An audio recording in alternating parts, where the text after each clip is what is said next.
Bismillahirrahmanirrahim. Assalamualaikum warahmatullahi wabarakatuh. Innal hamdalillah wassalatu wassalamu ala Rasulillah Sayyidina Muhammad ibn Abdullah wa ala alihi wa sahbihi wa man walah. Rabbi shrah li sadri wa yassir li amri wahlul 'uqdatam min lisani yafqahu qawli. Subhanaka la ilma lana illa ma 'allamtana innaka antal alimul hakim wa la haula wa la quwwata illa billahil 'aliyyil 'azim. Amma ba'du. Ya, sama-sama kita muliakan para habaib. Wabil khusus khadimul majlis jalsatul rasul riyadul jannah al-akhina fillah al-habib Ahmad Fauzi Bahsin As-Segaf, yang sama-sama kita muliakan para guru-guru agama, para asatid, wabil khusus akhina fillah al-ustadz Nuruddin Asy-Syamhudi, serta seluruh hadirin wal hadirat yang dimuliakan oleh Allah Subhanahu wa taala. Alhamdulillah, puji syukur kehadirat Allah Subhanahu wa taala. Malam ini kita dikumpulkan oleh Allah Subhanahu wa taala dalam majlis yang mulia ini, yang mana malam ini tawakufan. Mudah-mudahan ini bukan tawakufan ya. Cuman istilahnya aja, istilahnya penutupan sementara. Kenapa dikatakan penutupan sementara? Karena mempersiapkan diri untuk masuk bulan suci Ramadan. Bukan berarti penutupan ampihan pemajlisan kada. Bukan berarti penutupan ampihan mengaji menuntut ilmu kada. Bukan berarti penutupan berarti ampihan maulidan kada jua. Penutupan sementara karena mempersiapkan diri dengan jadwal yang akan disusun di bulan Ramadan. Ya pasti ya kah, akan ada perubahan jadwal yang biasanya majelisnya malam, di setiap malam habis sholat isya ya kah. Nah, kalau bulan puasa ada sholat tarawih ya kah, ada tadarus Al-Quran dan lain sebagainya. Nah maka sebab itu ya kah, untuk menyiapkan diri ya kah, sebelum masuknya bulan Ramadan, maka dihentikanlah di stop sementara majelis-majelis yang sudah menjadi rutinan. Ya, mudah-mudahan kada stop juga rutinan amaliyahnya, rutinan wiritannya, rutinan nuntut ilmunya, insya Allah. Mudahan kita dapat taufik hidayah dari Allah Subhanahu wa taala. Hadirin yang dimuliakan oleh Allah Subhanahu wa taala, dari dua pendahulu ulun ya, Ustadz Samhudi dengan Ustadz Abdurrahman, bicara tentang maulid lah. Jadi sederhana sebenarnya lah, sederhana ya. Sederhana itu artinya sebagaimana dikatakan ulama, cinta kepada Nabi Muhammad SAW itu tidak memerlukan dalil dari Al-Quran, tidak, tapi memerlukan hati yang bersih. Cinta kepada Nabi itu tidak perlu dalil Quran, dalil hadis, tidak perlu, tapi memerlukan hati yang bersih, jiwa yang bersih ya, hati yang suci daripada segala kotoran. Nah, adapun tentang amaliyah maulid yang kita kerjakan ya, itu sebagaimana pernah dikatakan oleh Syekh Nurdin Marmad ya, di Ujar Sidin, amaliyah kita Ahlussunnah wal Jamaah ini kayak pembacaan maulid, kumpul-kumpul maulid, tahlilan apalah sebagainya ya kah? Dalilnya dalil martabak aja. Dalil martabak. Tahu martabak belum ya? Martabak tuh ada cap halalnya lah. Ada cap halalnya? Ada cap halalnya. Zaman Nabi adalah martabak. Udah zaman Nabi. Ya. Cuman tahu di mana kita boleh makan? Oh ternyata unsurnya terdiri dari apa? Gandum, minyak, intalu. Ya kan? Gandum, minyak, intalu jadi satu, lalu jadilah martabak. Seperti itulah maulid. Apa isinya maulid? Maulid itu isinya baca Quran, baca sholawat, apalagi doa ya, kemudian membaca sirah Nabi, gabung jadi satu, maulid jadinya ya, itu dalil martabak ngarannya ya. Dan kalau dalil Al-Quran itu sudah jelas ya, Allah Subhanahu wa Ta'ala menceritakan tentang memperingati tentang kelahirannya Nabi Isa alaihi salam ya, di dalam Al-Quran. Subhanallah lah. Ada orang berpandir ya, kenapa aja Quran itu pada bercerita tentang Nabi Muhammad, sedangkan Quran itu diturunkan kepada Nabi Muhammad ya. Kisahnya kan Al-Quran itu isinya ya kan, Nabi Isa, Nabi Musa, dan nabi-nabi yang lain. Tapi kok ada kisah Nabi Muhammad? Hah? Masa Allah menurunkan kepada Nabi Muhammad, kemudian Nabi Muhammad menyampaikan kepada kita umatnya, menceritakan adalah dirinya? Kan kada asik ya Allah.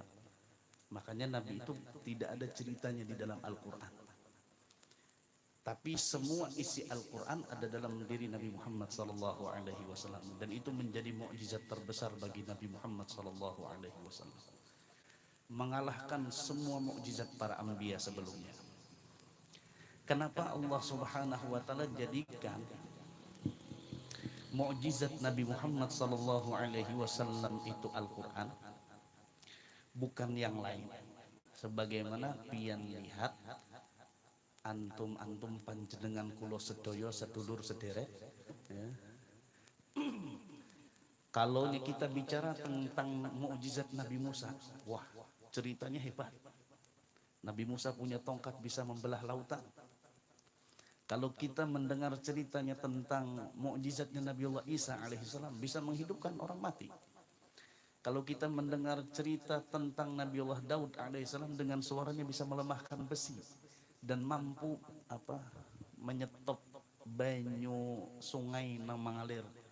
Bisa sakomunnya sidin tuh membaca Zabur di air terjun Bajuin tanah stop baju kada bergerak ya enggak. Hanya saking merdunya suara Nabiullah Daud alaihissalam. Itu mukjizat yang kita mendengarnya itu wah hebat ya. Tapi ketika mendengar apa mukjizat Nabi kita Nabi Muhammad sallallahu alaihi wasallam, Al-Quran cuma lembaran-lembaran kertas. Tapi ya, kenapa tadi Allah Subhanahu wa Ta'ala jadikan mukjizat Nabi Muhammad itu adalah Al-Quran? Karena Nabi kita Nabi Muhammad sallallahu alaihi wasallam diutus oleh Allah Subhanahu wa Ta'ala tidak berbatas waktu dan tempat. Itu satu. Kemudian yang kedua, karena Nabi Muhammad sallallahu alaihi wasallam tidak diutus oleh Allah Subhanahu wa Ta'ala, tidak berbatas waktu dan tempat, maka memerlukan mukjizat yang mana mukjizatnya itu pun tidak berbatas waktu dan tempat. You understand? Yang pertama, karena Nabi kita Nabi Muhammad sallallahu alaihi wasallam diutus oleh Allah Subhanahu wa Ta'ala tidak berbatas waktu dan tempat. Beda dengan nabi-nabi, para nabi-nabi terdahulu. Nabi-nabi terdahulu itu berbatas waktu dan tempat. Nabi Isa alaihissalam, Nabi Musa alaihissalam diutus oleh Allah Subhanahu wa Ta'ala di antara kaumnya kaum Banu Israel. Tapi Nabi kita Nabi Muhammad sallallahu alaihi wasallam sampai hari ini, sampai yang lahir hari ini pun masuk daripada bagian umat Nabi Muhammad sallallahu alaihi wasallam, entah kafirhum au mu'minuhum, entah itu yang kafirnya ataupun yang mukminnya, semua mereka masuk dari bagian umatnya Nabi Muhammad sallallahu alaihi wasallam. Makanya ada dalam istilah, ada ummatul ijabah, ada ummatul da'wah ya. Mereka yang muslim ya, ini disebut dengan ummatul ijabah, dan mereka yang belum masuk ke dalam agama Islam, mereka disebut dengan ummatul da'wah. Oke. Itu tadi. Karena Allah Subhanahu wa Ta'ala mengutus Nabi Muhammad tidak berbatas waktu dan tempat, maka memerlukan mukjizat pun tidak berbatas waktu dan tempat. Coba kalau seandainya, ini kalau kita berandai-andai, yang menjadi mukjizat Nabi Muhammad itu adalah tongkat, apakah kita semua akan memilikinya? Kada mungkin. Apakah mungkin kita akan memilikinya? Seandainya pun, seandainya, ini berandai-andai, dibikinkan tongkat yang sama persis dengan tongkat Nabi Muhammad, apakah khasiatnya performanya kan jurang tuh jurang ini performanya sama dengan tongkat yang dipegang oleh Nabi Muhammad? Tidak akan sama. Andai kata yang jadi mukjizat itu kupiah, misalnya kupiah, ini kupiahnya mukjizatnya zaman Nabi bila kebakaran timbai kupiah langsung pajah misalnya, ya kalau siapa aja yang bisi kupiah ini ya kalau bila ada kebakaran kadang hari lagi mio pemadam, ya kan langsung timbai aja kupiahnya langsung pajah. Apakah dibikinkan sama supaya setiap umatnya memiliki mukjizat tersebut, ya kan? Apa agar apakah sama apa khasiatnya apuahnya bahasa orang Banjar ya kalau apuahnya atau performanya apa yang dimiliki oleh Nabi Muhammad SAW? Tentu tidak. Tapi Allah jadikan mukjizat yang terbesar itu Al-Quran yang hari ini dalam kantong pian masing-masing ada. Dimanapun letaknya, entah itu di kertas, entah itu di papan tulis, entah itu di dinding, entah itu di daun, entah itu di piring, entah itu di layar, apapun, maka khasiatnya, performanya, apuahnya tetap sama dengan apa yang diturunkan oleh Allah Subhanahu wa taala kepada Nabi Muhammad sallallahu alaihi wasallam. Yang dibaca oleh Nabi SAW pertama kali ketika turun Iqra bismi rabbikal ladzi khalaq, sampai hari pun kita tetap membaca Iqra bismi rabbikal ladzi khalaq. Ya. Dan itu kehebatannya lah, kehebatan mukjizat Nabi Muhammad SAW, kita sampai hari ini mata kita bisa melihat bentuk mukjizat tersebut. Kalau kita bercerita tentang Nabi Musa, tongkatnya sudah ada lagi sudah.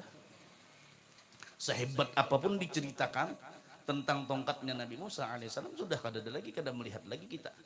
Kita cuma mendengar sisa cerita-ceritanya aja lagi. Cincinnya Nabi Sulaiman alaihissalam pun kita cuma mendengar ceritanya, wujudnya nang apa bentuk cincinnya kita kada tahu.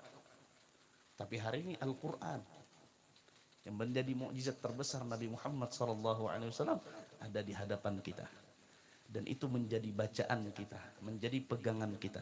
Allah sudah membuka di permulaan daripada surah Al-Baqarah, permulaan Al-Quran Allah ceritakan Alif Lam Mim dzalikal kitabu la raiba fihi hudan lil muttaqin. Itu kitab, kenapa jadi dipakai dengan kalimat dzalika, ya ta? Jadi dalam apa, dalam istilah penggunaan bahasa Arab, ya, kalimat hadza dengan dzalika biasanya, ya, biasanya selain itu menunjukkan dekat dan jauh, ya. Kalau hadza kan dekat, kalau dzalika itu jauh, ya. Nah, tapi bisa juga digunakan untuk mentakzimkan sesuatu tersebut. Karena tinggi sesuatu tersebut, karena kedudukannya, ya, kemuliaannya, sehingga ya apa dibawalah dengan kalimat dalika, ya, biasa apa lawan beliau, katakanlah kata-katanya beliau atau lawan sidin, padahal parak orangnya jakanya lawan ikam Jepang kan kasar, ya lawan sidin aja atau lawan beliau kan itu kata-kata penghormatan. Sebenarnya ada kata yang lebih dekat, yaitu dengan pakai khitab tadi. Nah sama Allah SWT menggunakan, karena tingginya derajat Al-Quran, kedudukan Al-Quran, maka Allah SWT membuka dengan kalimat dzalika, dzalikal kitab. Al-kitab dipakai dengan alif lam sudah masyhur, alif lamnya ma'ruf sudah, ya kah? Artinya yang dimaksud adalah Al-Quran, la raiba fih, tidak ada keraguan di dalamnya. Pian silahkan cek semua kitab yang ada di dunia, entah itu kitab suci, entah itu kitab-kitab agama, apapun semuanya dalam kitab, tidak ada satupun kitab yang menyatakan mereka itu benar dari awalnya sampai akhirnya. Pasti karena di ujung-ujungnya pengarang kitab itu akan mengatakan jika terdapat kekeliruan dan kesalahan, tolong diberitahu, tolong di cross check, tolong diinfokan, ini nomornya. Bujur kada? Cuman Al-Quran satu-satunya la raiba fih, itu di muka begitu anda. Kalau orang kan biasanya di belakang, imbas sudah tuntung mengarang, di belakang hanya ada, kalau ada kesalahan dalam kitab ini tolong beritahu ini, ya kan, supaya dibujurakan. Tapi Quran kada, sudah di permukaan, di permulaan Allah Subhanahu wa taala beritahukan la raiba fih, tidak ada kesalahan di dalamnya, tidak ada keraguan di dalamnya, ya. Dan itu menjadi hudan lil muttaqin, petunjuk bagi orang-orang yang bertakwa. Siapa orang-orang yang bertakwa? Nah, ini nanti menjadi PR bagi kita, karena puasa, tujuan daripada puasa, ya ayyuhalladzina amanu kutiba alaikumusiyam kama kutiba alal ladzina min qablikum la'allakum tattaqun. Allah sebutkan Al-Qur'an itu menjadi hidayah, menjadi petunjuk bagi orang-orang yang bertakwa. Siapa yang dimaksud oleh Allah Subhanahu wa taala orang yang bertakwa? Di situ disebutkan yang pertama, alladzina yu'minuna bil ghaib, ialah orang-orang yang beriman dengan perkara yang gaib. Ini adalah simbolisasi daripada ketauhidan kita kepada Allah Subhanahu wa taala. Kita mengimani sesuatu yang tidak bisa dilihat dengan mata kepala kita. Kita mengimani dengan sesuatu, mempercayai sesuatu yang tidak bisa dilihat secara kasat mata, tapi hanya bisa diimani dengan hati kita. Diyakini dengan hati, diyakini dengan akal dan pikiran kita, sebagaimana halnya peristiwa Isra wal Mi'raj, ya. Isra wal Mi'raj itu tidak bisa dimasukkan ke akal. Kadang mungkin orang dalam perjalanan dalam waktu yang sesingkat-singkatnya melakukan perjalanan dari Masjidil Haram ke Masjidil Aqsa, kemudian naik lagi sampai ke langit ketujuh, sampai ke Sidratul Muntaha, berjumpa dengan Allah Subhanahu wa taala, menerima perintah salat dan bulik, ya kah, dalam waktu yang hanya cuman sebentar. Lailan, ya. Lailan itu kan kada semalaman, jakanya semalaman, al-lailata bahasanya. Ya, karena setumat benar lalu dibawa dengan kalimat lailan. Lain mailan. Kalau mailan tuh bangun, ya kalau Ustaz Noval maju, Ustaz Noval di belakang sini duduk ya. Ustaz Noval, keasikan lo kalau ingat lagi lo kawan lah. Kawan datang, Ustaz Noval, mana Ustaz? Ya, pada Ustaz. Insyaallah. Noval ini lah ya.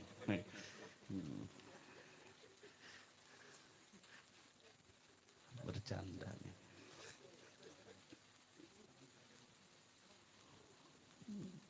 Insyaallah.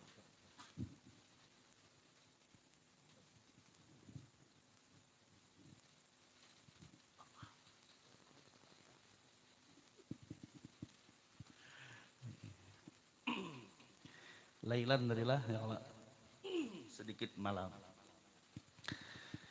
Oke, sampai mana tadi lah? Nang nyaman sambungannya. Nopal. Ini ada satu yang ngarannya Nopal Jona. Mirip ngaran aja Pang, cuma tuh bunga spian gitu. Bungas juga, sama aja bungas saja juga. Karena dalam Al-Quran, apa? Walaqad khalaqnal insana fi ahsani taqwim. Jadi jangan apa? Jangan semua manusia gitu nah, semua manusia bungas, ya kan? Karena perbandingannya dengan makhluk yang lain, lawan sapi, lawan kambing, ya kan? Lawan warik, ya kan? Kan itu kan apa perbandingan yang apa ngarannya, apa istilah orang ini profesional dan apa artinya mun biasa sama manusia nyatai kalah, ya kan? Nah, jadi perbandingannya dengan makhluk yang lain. Oke. Ya kan? Nah, kenapa ulun bicarakan ini tentang Al-Quran, kehebatan Al-Quran? Karena kita akan memasuki bulan suci Ramadan, yang mana salah satu tujuan daripada puasa di bulan Ramadan, la'allakum tattaqun. Jadi kita bicarakan Al-Quran. Allah Subhanahu wa taala katakan hudan lil muttaqin. Jadi yang pertama adalah alladzina yu'minuna bil ghaib. Orang yang bertakwa itu adalah orang yang mantap keyakinannya, ketauhidannya kepada Allah Subhanahu wa taala. Kemudian yang kedua, wa yuqimunas shalah. Mereka mendirikan salat, simbolisasi daripada ajaran agama Islam. syariat yang dibawa oleh Nabi Muhammad sallallahu alaihi wasallam.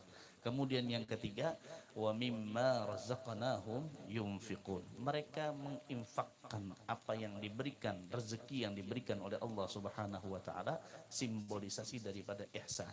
Jadi orang yang bertakwa itu harus mempunyai tiga kriteria ini: iman, Islam, dan ihsan. Kalau tidak mempunyai tiga kriteria ini, maka tidak disebut sebagai orang yang bertakwa. Kalau saja orang itu punya iman, dia tauhidnya mantap, sifat 20-nya hafal, dan itu sudah diamalkan. Kemudian sembahyangnya rajin, cuman sebuting muntung kada beranai, muntung ingin berarti orang. Kelakuan jahat, lawan tetangga kada baik, ya kah? Lawan orang kada baik, berarti dia tidak mengamalkan akan ihsan. Padahal sembahyangnya rajin, ke masjid rajin, sembahyang berjamaah rajin, ya kah? Tapi ketujuh mengambil sandal orang, ya kah? Nah maka ini berarti kada mengamalkan ihsan, ya kah? Kada mengamalkan ihsan. Cuman dua aja, iman, ya kah? Dan Islam. Ihsannya kada, berarti kada kawa disebut sebagai orang yang takwa. Oke, kalau orang itu beriman, kemudian inya baik benar lawan orang, siapa aja tetamu, ya kah? Sopan santun, ramah tamah, cuman sebuting kada hakun sembahyang,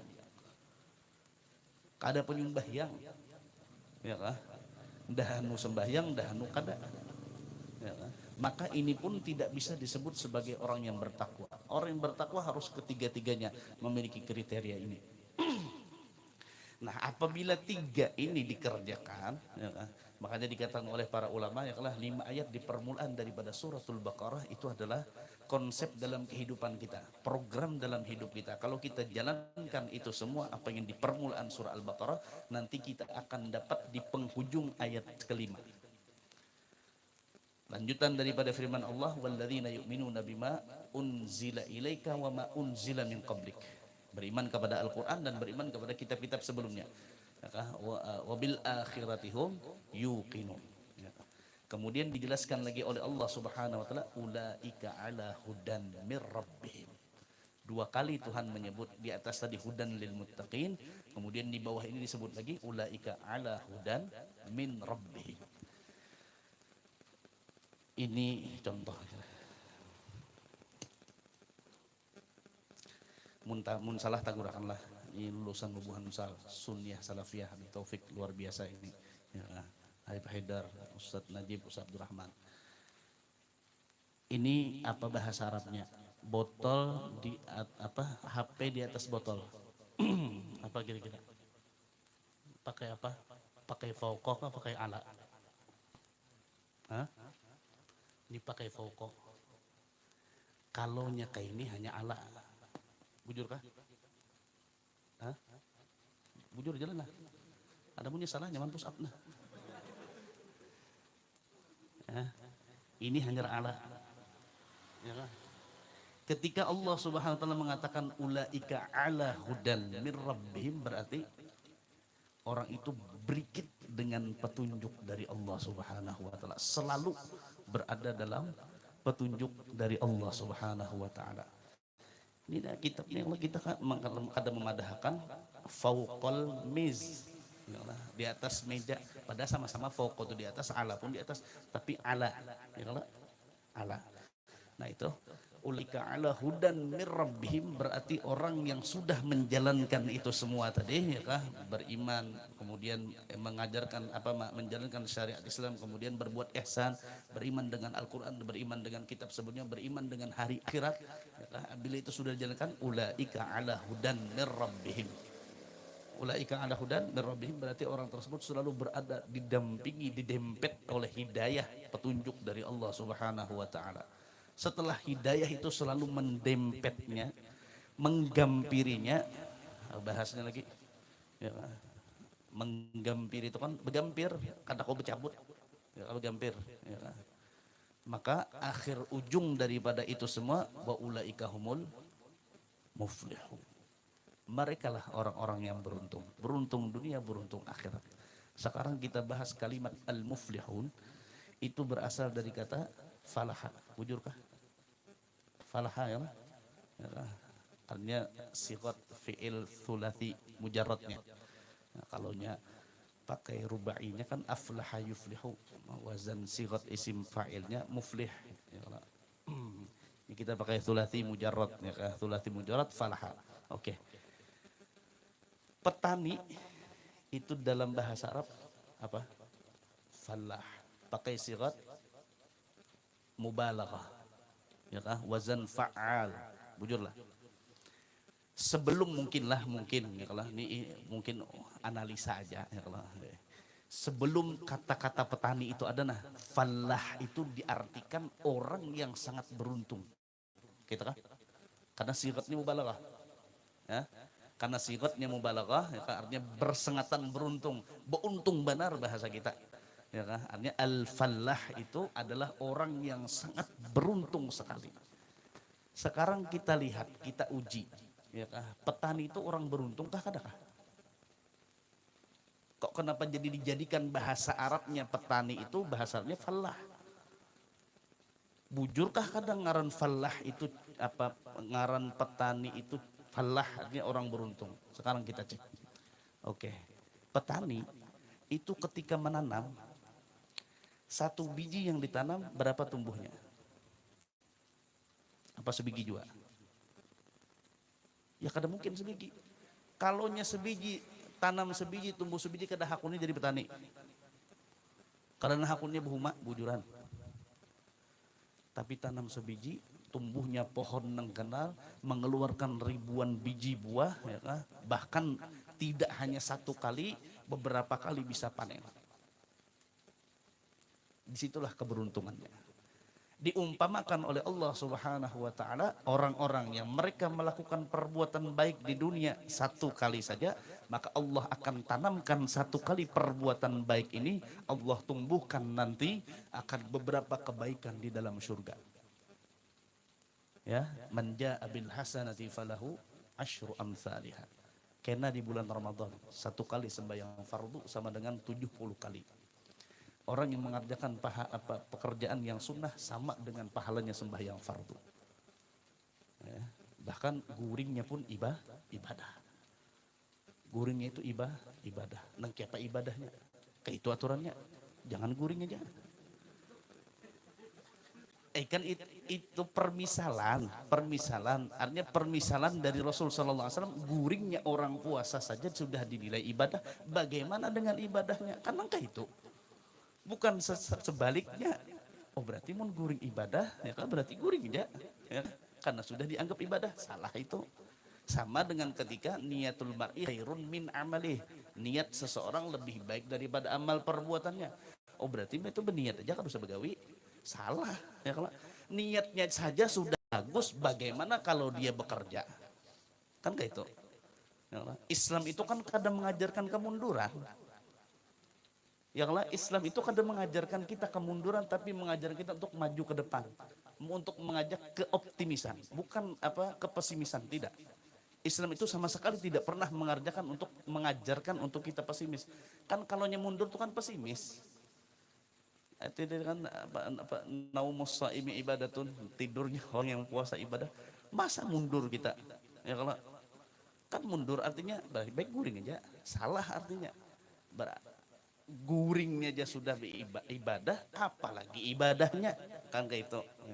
Artinya luar biasa lagi Allah akan berikan pahala, ganjaran dan luar biasa daripada balasannya Allah Subhanahu wa ta'ala. Cukup kira-kira itulah.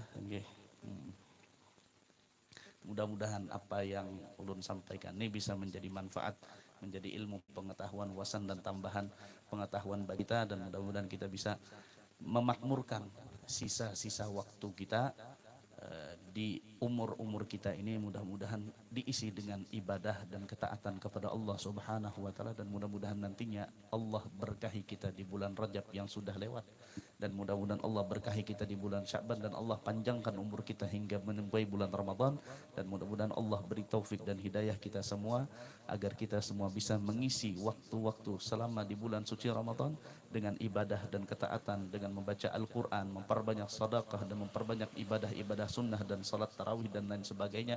Dan mudah-mudahan Allah Subhanahu wa taala semua teramal ibadah kita dan jadikan kita semua menjadi ahli Ramadan, orang-orang yang menyambut kedatangan bulan Ramadan dengan penuh sukacita dan kebanggaan kepada Allah Subhanahu wa taala. Dan mudah-mudahan Allah Subhanahu wa taala jadikan kita semua orang-orang yang nantinya mendapatkan penghargaan yang tertinggi di hadapan Allah Subhanahu wa taala setelah kita selesai daripada melaksanakan ibadah di bulan suci Ramadan. Dan mudah-mudahan Allah Subhanahu wa taala selalu memberikan taufik dan hidayahnya kepada kita, dan pada akhirnya menjadikan kita semua mati wafat dalam keadaan husnul khatimah, dapat mengucap dua kalimat tauhid la ilaha illallah Muhammadur Rasulullah, dikumpulkan di dalam syurga bersama baginda Nabi Muhammad sallallahu alaihi wasallam. Amin amin amin ya rabbal alamin. Ini saja yang bisa ulun sampaikan, salah khilaf ulun mohon maaf. Billahi taufiq wal hidayah. Assalamualaikum warahmatullahi wabarakatuh.